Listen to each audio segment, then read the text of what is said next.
তো সংবিধানে যদি সংস্কারের কথা নাই, তাহলে সেদিন আপনাদের 31 দফায় আপনারা লিখেছিলেন কিভাবে? যদি নাই তাইলে আপনারা গণভোট চাইলেন কেন? যদি নাই তাহলে হা উঠে জনগণকে আহ্বান জানালেন কেন? এই সবগুলো হচ্ছে দ্বিচারিতা, নিজেদের দেওয়া ওয়াদার বিরুদ্ধে অবস্থান এবং জনগণের রায়কে অস্বীকার, অগ্রাহ্য এবং অপমান করা। ইতিমধ্যে জাতীয় জীবনে কিছু সমস্যা সৃষ্টি হয়েছে।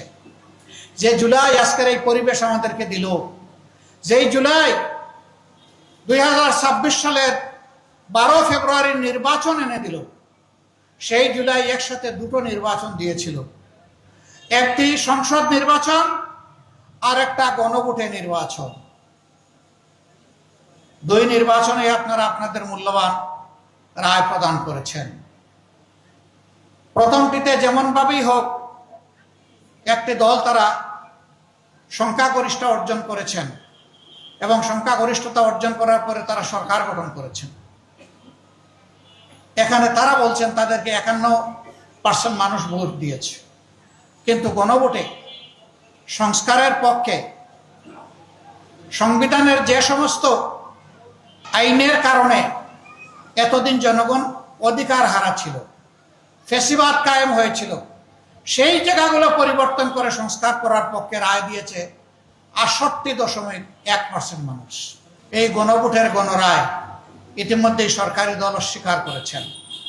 আপনারা দেখেছেন সংসদে আপনাদের হয়ে আমি দাঁড়িয়েছিলাম, পয়েন্ট অফ অর্ডারে দাঁড়িয়ে জনগণের হয়ে আমি কথা বলেছি। মাননীয় স্পিকার আমাকে নোটিশ দিতে বলেছিলেন, কার্যপ্রণালী বিধির 62 বিধিতে আমি নোটিশ দিয়েছি। এটা গ্রহণ করে 2 ঘন্টা আলোচনা হয়েছে।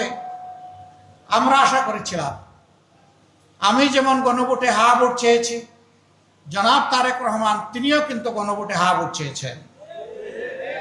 গণভোটের এই দাবিটি আমরা বলার আগে তাদের নেতা সালাউদ্দিন আহমদ প্রথমে দাবি জানিয়েছেন যে গণভোটের মাধ্যমে এই সংস্কারের রায়কে আইনি বৈধতা দিতে হবে।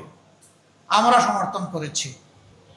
ভোটের দিন পর্যন্ত আমাদের অবস্থান ছিল এক, এখন যারা সরকারি দল, এখন যারা বিরোধী দল, কিন্তু ভোটের রেজাল্ট হওয়ার পরে তারা বদলে গেছেন।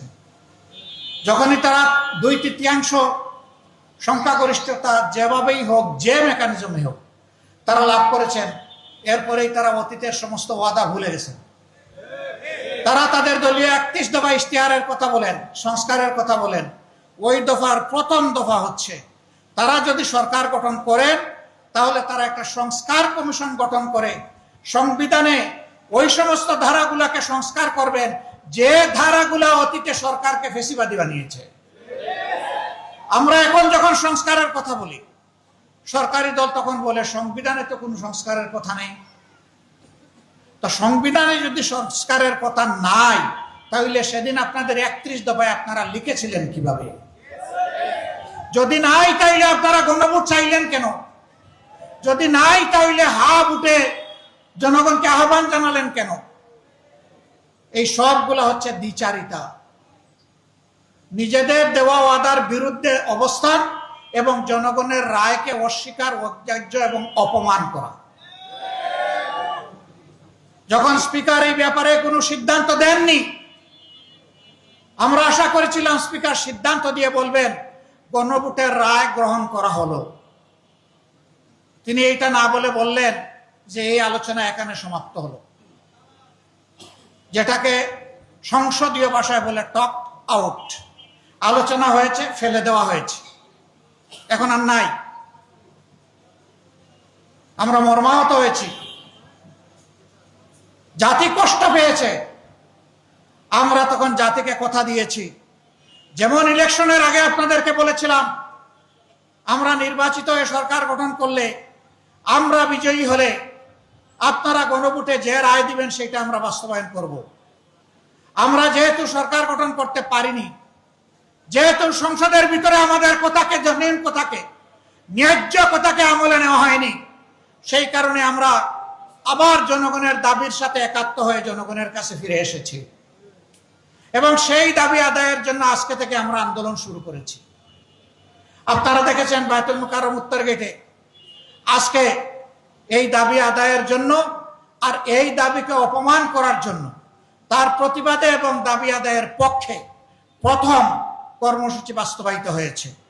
এটা আমাদের শেষ নয়, এখান থেকে শুরু। আমরা কথা দিচ্ছি, আমরা আস্থাশীল, ইনশাআল্লাহ আপনাদেরকে সাথে নিয়ে এই দাবি আমরা আদায় করেই ছাড়ব। আমাদের সামনে বিকল্প কোনো রাস্তা খোলা নেই। আমরা চাই না আবার ফ্যাসিবাদ আমার বাংলাদেশে কায়েম হোক। বাংলাদেশের একজন নাগরিকও চায় না বাংলাদেশে আবার ফ্যাসিবাদ ফিরে আসুক। সুতরাং আমাদের অবস্থান স্পষ্ট। বাংলা ছাত্রলীগের কর্মী, বাংলা ছাত্রলীগ সংস্কারের